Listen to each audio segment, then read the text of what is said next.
नेता प्रतिपक्ष को आना चाहिए और चूंकि ये बजट सत्र है और बहुत महत्वपूर्ण सत्र है, इसमें चाहे नेता विरोधी दल हो चाहे कोई माननीय सदस्य हो, सबको सदन की कार्यवाही में भाग लेना चाहिए, हिस्सा लेना चाहिए।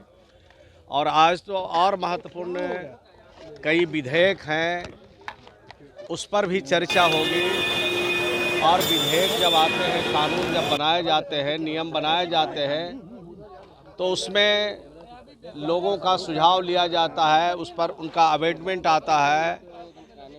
तो निश्चित रूप से इस महत्वपूर्ण सदन में नहीं आना, राज्य की जनता के ज्वलंत सवालों को के साथ अनदेखी करना, राज्य की जनता के सवाल को नहीं उठाना, मैं समझता हूं कि संसदीय लोकतंत्र में विपक्ष की जो भूमिका है वो अच्छा नहीं है, वो सराहनीय नहीं कहा जा सकता है इसको। कांग्रेस की ओर से जो दो बागी विधायक हैं उनकी सदस्यता समाप्त करने के लिए पत्र दिया गया था। वो तो नियम है, कानून है, उसके हिसाब से कार्रवाई चलती है। चल रहा है तो सदन कैसे चलता है? नियम से, नियमावली से चलता है।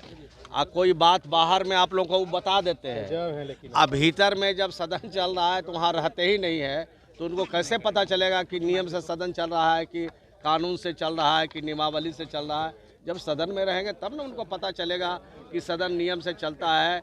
चाहे सत्ता पक्ष हो चाहे विपक्ष हो, सबके लिए एक ही नियम है, एक ही कानून है, उसी से सदन चलाई जाती है। धन्यवाद।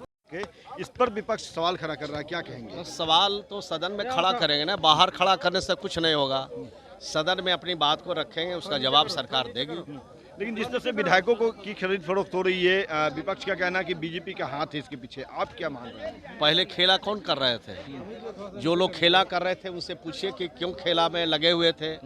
खेला बिगड़ गया तो अब दूसरे पर आरोप लगा रहे हैं। पहले तो आप ही इस कृत्य को करने वाले थे, अब दूसरे पर अनर्गल आरोप लगाना चाहते हैं। ये मैं समझता हूँ कि ठीक नहीं है। लेकिन जो तस्वीर विधानसभा में नजर आ रही है, क्या लगता है ये तस्वीर होनी चाहिए? विधानसभा में क्या हो रहा है, सब नियम से, कानून के हिसाब से विधानसभा